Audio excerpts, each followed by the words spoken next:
Let me share with you how Wigman operate.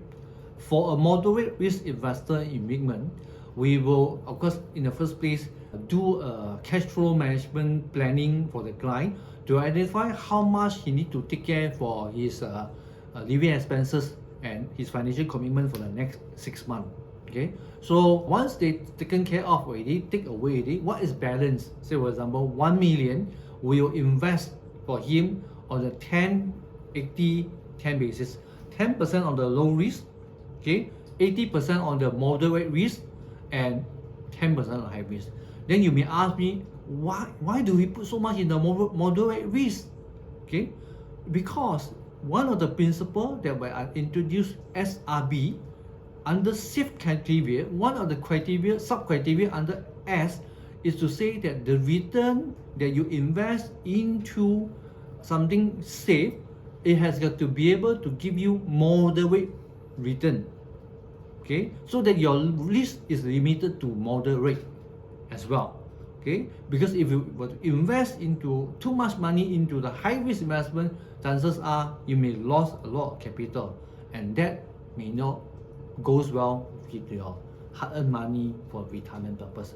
So for that matter, we suggest like 10% low risk, 80% moderate risk, which include property investment in a moderate risk asset category, and 10% high risk.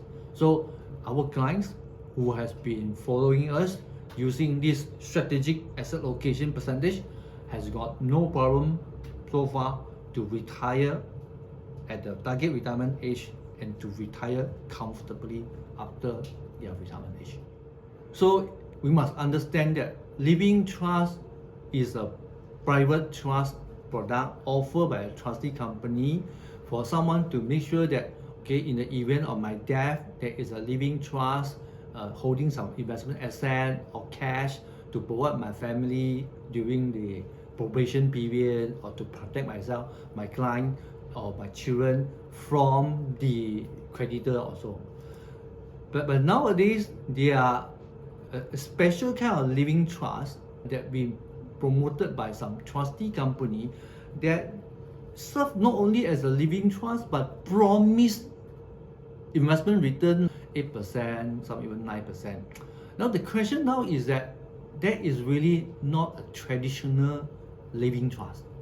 Okay, and because all the while I know trustee never really that take care of the living trust, seldom or never really emphasize how much return, or never really use the 8% return to attract the client to set up living trust. I guess, just to give a benefit of doubt, then whoever is interested or been approached by someone to offer you such a kind of living trust, I think it's only fair, like what I always advocate in this investing, we should apply SRB principle, and one of the principle under SAFE is that we should ask, where do you invest my money in my living trust in order for you to be able to give me 8% return?